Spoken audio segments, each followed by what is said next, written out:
বুঝতে পারছি না, এদিকে বলছো এত বড় একটা ঝড় চলে গেল, তা তোমরা সবাই কি করছিলে?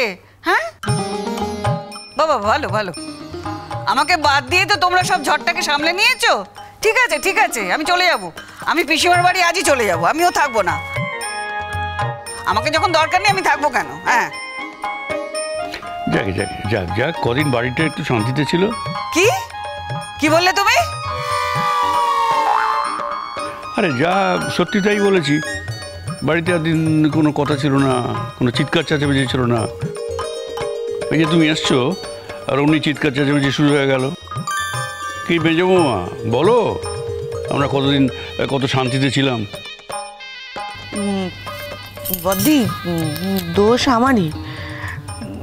আমি তোমার মিস ঠাকুরপোকে ভুল বুঝেছিলাম। কি নিয়ে ভুল বুঝেছিলি?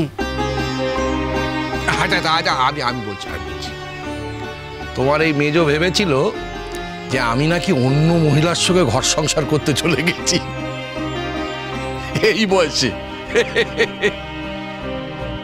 আচ্ছা, এই লজ্জা কোথায় রাখবো বলো তো বড় বৌদি? মেজো, তোর কি বিমরতি ধরেছে? তোর কি বিমরতি ধরেছে? হ্যাঁ, উফ, সত্যি তুই এর কথা বলছিস কি করে, ভেবেছিস কি করে বল দেখি? এখন তো লজ্জা পেলে হবে না, যা করেছ তাই বলেছি। আর শুধু কি তাই, এই যে এই বুড়োকর্তা এও আমাকে ভুল বুঝেছে জানো। জিজ্ঞেস করো জিজ্ঞেস করো, চুপ করে বসে আছি। আমি তো জানতাম, আমি বাড়ি ছেড়ে গেছি, একটা অনিষ্ট কাণ্ড এই বাড়িতে হবেই, এটা তোমার জানা ছিল। হ্যাঁ কিন্তু মা, সব অনাসৃষ্টি মিটে গেছে, আমরা দারুণ আছি, আমরা খুব ভালো আছি। বাপরে বাপ, কাল এই সময় যা হয়েছিল বাড়িতে, কমপ্লিট ডিজাস্টার। আচ্ছা, আমাকে খুলে বলবি তোরা কেউ? হ্যাঁ, যে কি হয়েছিল এই বাড়িতে সেটা আমাকে বল, আমি তো কিছুই বুঝতে পারছি না। আরে বাবা, আমি 1,60,000 টাকা ধার করেছিলাম, আবার সুদে। হ্যাঁ, 1,60,000 টাকা? হ্যাঁ, আর পাওনাদাররা বাড়িতে এসছে, বলছে টাকা দেয় না, সুদও দেয় না, শোধ করার নামই নেই।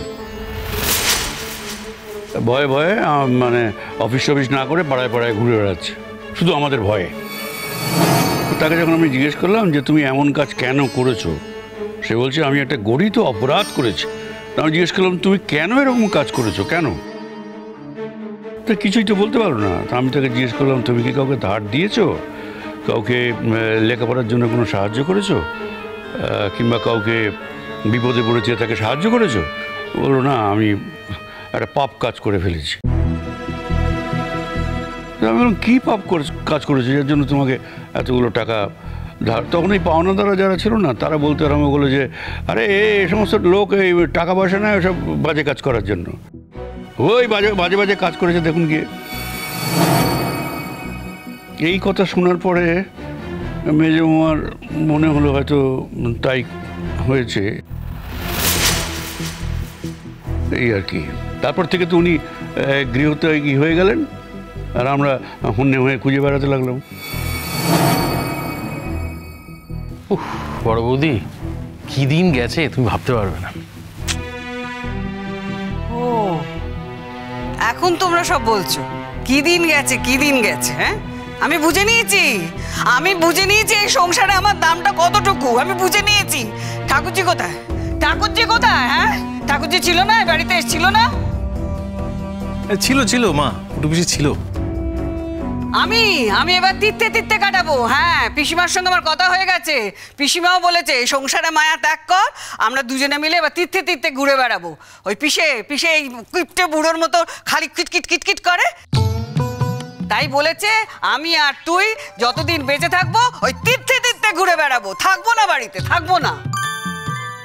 ত্যাগ করে যে ঘুরে বেড়াবে, তো পয়সা দেবে কে, খরচাপাতি দেবে কে, হাওয়া খেয়ে ঘুরে বেড়াবে? দরকার হলে এই ভজন দেবে, বুঝেছ? আমার বৌদি বেড়াতে যেতে চাইলে এই ভজন তাকে নিয়ে যেতে পারবে না, সেটুকু সামর্থ্য তার নেই, এই মনে করেছ? আর তো কটা দিন বাদে রিটায়ার করব, তখন এই বৌদিতে আর আমাতে তীর্থে তীর্থে ঘুরে বেড়াবো। কি বৌদি? ঠিক আছে ঠিক আছে, আমি সব বুঝেছি। আচ্ছা মেজ ঠাকুরপো, তুমি আমাকে বলো তো, তোমার হঠাৎ মাথায় এরকম ভীমরতিটা ধরলো কি করে? হ্যাঁ, কি করে ধরলো? আরে মেজো কে? হ্যাঁ মেজো কে?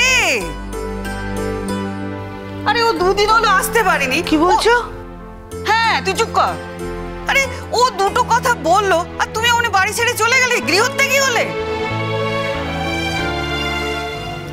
তুমি নাকি দুদিন হলো আসতে পারো। মা তুমি কি বলছো বলো তো? হ্যাঁ, যার ছেলের বিয়ে হয়ে গেছে সে কিনা দুদিন হলো আসতে পারেনি? হ্যাঁ তো এই তো কদিন আগে ওকে বিয়ে দিয়ে বউ করে বাড়িতে নিয়ে এলাম। নরম স্বভাব, মিষ্টি মিষ্টি কথা বলে। সেই মেয়ের এত তেজ হয়ে গেল, হ্যাঁ? তার স্বামীর ওপর এত অধিকার যে তাকে বাড়ি ছাড়া করে দিল, হ্যাঁ? আমাকে ঘর থেকে তাড়িয়ে দিয়েছে জানো বৌদি, ঘর থেকে তাড়িয়ে দিয়েছে ও। তুমি আমার কচি খোকার মতো নালিশ করছো কেন এখন? হ্যাঁ, সব তো মিটে মাঠে গেছে। মেটেনি, কিচ্ছু মেটেনি। মেজো মেজো, তোর এত সাহস হলো কি করে? হ্যাঁ, তুই মেজ ঠাকুরপোকে এই বাড়ি থেকে তাড়িয়ে দিলি? এটা তোর বাড়ি, তুই বাড়িটাকে বাপের বাড়ি থেকে নিয়ে এসেছিস। হ্যাঁ, এত সাহস তো তুই মেজ ঠাকুরপোকে ঘর থেকে তাড়িয়ে দিলি? কেন দিলি? কেন দিলি বল, কেন দিলি? বৌদি, সব দোষ আমার দোষ, আমি তো বলছি। কিন্তু একটা জিনিস একটু বুঝবে তো, তখন আমার মনের অবস্থা ঠিক কি হয়েছিল। তোর মনে পাপ ঢুকেছিল, পাপ ঢুকেছিল। সেই জন্য তুই মেজ ঠাকুরপোর মতো লোককে তুই এত খারাপ ভাবলি। হ্যাঁ, কি করে ভাবতে পারলি বলতো তুই আমার মেজ ঠাকুরপোকে এত খারাপ? কি করে ভাবলি? তোর সাহস এত হয় কি করে বলতো? ঠিক আছে ঠিক আছে, আমি মানছি মেজ ঠাকুরপো টাকা ধার নিয়েছিল। আচ্ছা ঠাকুরপো, তুমি এতগুলো টাকা কেন ধার নিয়েছো বলো? কেন টাকা ধার নিয়েছো? আরে বাবা, বুড়োটা তো এখনো হার্ট ফেল করেনি, যে শুনে এখনো বেঁচে আছে, এটাই যে যথেষ্ট। তো পাওনাদার কি টাকাগুলো শোধ দিয়েছে? দিয়েছে? সমস্ত টাকা একদম শোধ করে দিয়ে এসছি আমি আর বড়দা গিয়ে। বড় বৌদি, এই বড়দাকে যতই দুচ্ছাই করো না কেন, মানুষটা সবকিছু গুছিয়ে গাছিয়ে রাখে বলে আজ এই বিপদের দিনে টাকাটা কাজে লাগলো। হ্যাঁ বলো বলো, পাওনাদারদের মুখের উপরে কিভাবে টাকাটা ছুড়ে দিয়ে এলাম বলো একবার। কিভাবে আমরা শোধ করেছি বলো একবার। একদম মুখের উপরে ছুঁড়ে দিয়ে এসছি। পাওনাদারগুলো এত অসভ্য ছিল না, এত খারাপ খারাপ কথা বলছিল না, আমি যদি পারতাম না তাহলে আমি সোজা গিয়ে মেরে দিতাম। না ভালো কি না বলে না, এরকম কথা বলতে নেই। আরে বাবা, ওদের থেকে টাকা ধার নিয়েছিল বলেই তো বলতে এসেছিল, ওরকম করে বলো না। আচ্ছা মেজ ঠাকুরপো, তুমি এবার আমাকে সত্যি করে বলো তো, কেন টাকাটা তুমি ধার নিয়েছিলে? কি করতে বলো আমাকে, সত্যি করে বলো কথাটা কি? ছাড়ো না মা, বলছি আসল কারণ জিজ্ঞেস করে আর কি বা হবে, থাক না। আসল কারণ মানে ওই একটাই কারণ। দা ভয় পাচ্ছ কেন? বলে দাও না, আসল কারণটা বলে দাও। হ্যাঁ, সবই যখন বলা হয়েছে তখন আর এইটুকু বাকি থাকে কেন? জানো তো, আমি না এই টাকাটা ধার করে একজনের কাছে আমার গানের সিডি বানাতে দিয়েছিলাম। সে তো সিডি বানিয়ে দিলই না, একটা দুটো দিয়েছিল। সেই সিডি নিয়ে যখন অন্য লোকের কাছে গেলাম, কি অপমানটাই না করলো জানো। সেই জন্য আমি লজ্জায় কাউকে কিছু বলতে পারিনি।